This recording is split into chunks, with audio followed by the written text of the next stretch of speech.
Lenny, very often it happens that we have some ideas in our heads, some plans. We're going to do it big. We're going to do it better than anybody else. It's going to be awesome. The idea is amazing. And we already know certain parts of the realization and stuff. But it's not ready yet. The idea is not ready yet. When is the idea actually ready? Okay, so you're talking about procrastination. Yes.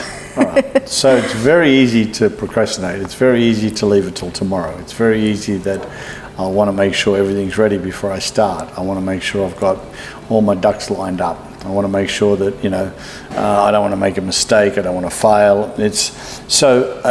Generally what I used to do many years ago was I would come up with an idea, put an ad in the yellow pages and just go, okay, the date of opening is 28th of February because the ad will come out. So this could be in November, so I might have 4 months to set up something. I remember a time where it was 1999 and in Australia the GST was coming in the next year. So I remember ringing up because everybody was complaining about, oh my God, the new taxes, bookwork, blah, blah, blah. So I rang a friend in New Zealand. I said, you guys have had GST for a while. And they go, yeah. I said, what happened? He said, oh, everybody complained and accountants made a fortune. And I went, aha. So I went and formed Mitchell Accounting. I put the ad in the yellow pages, which at that point I know I had, I think about 6 months to put the whole business together. So that, accountants, bookwork, the programs, the understanding, the whole sort of lot. And, during the day I would paint and at night I'd sort of thought, okay, I'll do accounting.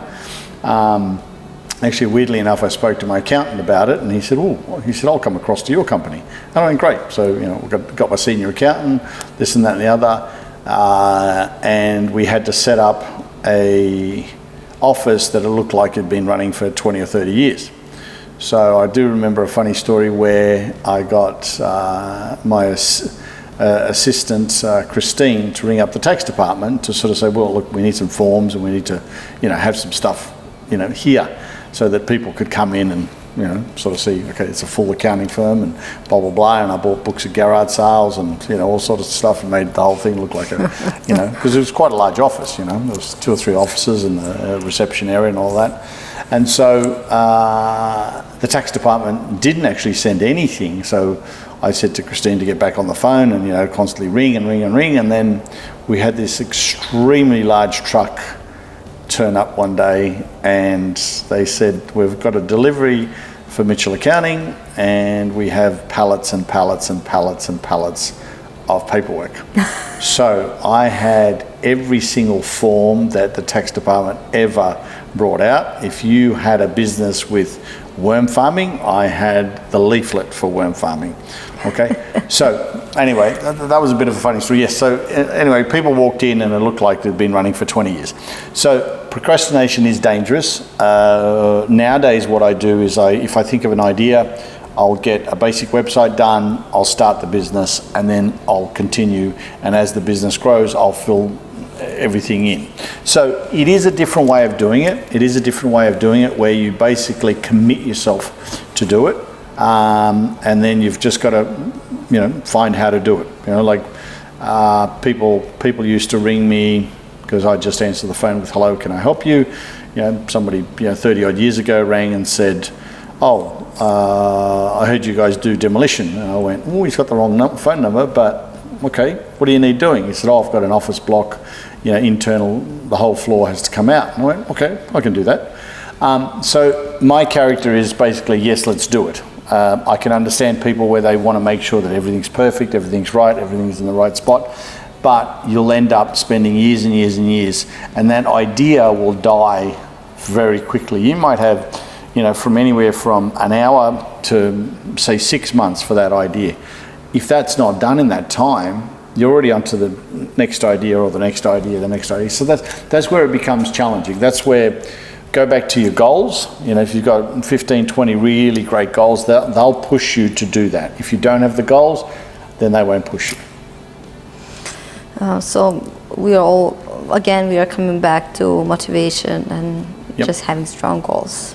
Yeah. So it's all like one big jigsaw puzzle. Once you work it out, and I also say to some people, look, work out what you need to do over a period of 5 to 10 years, and if you're not prepared to do all of it, or at least 95% effort on 95% of it, don't do it. Don't do it. Because what'll happen is you'll just be unhappy for 10 years. I remember talking to some guys many years ago about a website development company, and I said to them, you got two choices. Either you go hard at this, right, but you need to be successful after 10 years, or you do what the next door neighbour does, where every weekend he's at home with his kids. He might only be able to afford the cheap budget beer, and he has a couple of them, and he watches his kids play, and for 10 years he does that, okay? Now, he spent time with his kids, he spent time with his family, he spent time with the next door neighbour playing chess, okay? Is his lifestyle or is his life better than yours? If you guys have spent 10 years, you need to show something for that 10 years. Otherwise, don't do it. Make a decision and be that other guy. No, you might not drive the best car, or you might just have a second-hand car, but your kids are going to spend 10 years with you, longer than somebody who hasn't. If you've achieved that as the business, and then you say to the kids, okay, listen, we missed out on a lot of stuff, but this year we're going to go to Disneyland, this year we're going to do this, and this year we're going to do that, and we can go on extra holidays, and I've got more time at home because now my business is running well, so I can spend more time with you. So make the decision, but don't be in the middle. Don't be in the middle of, oh yeah, I'll do it. Don't half-ass it. That's Matthew McConaughey. I watched that the other day when he said to his dad, he quit school and he said, I want to be an actor. And his dad said, don't half-ass it. Okay? And he basically just said, give it your best. And that's what it is. But the challenge is there's nobody there to oversee you. There's not a school teacher. There's not a parent. You could be 25, 30, 40. There's nobody there to oversee you. It's everything that you say you're going to do, you need to do it. All right? Or be that guy who just has the occasional beer, plays chess with his next door neighbour and watches the kids play, and so yeah, you just got to choose.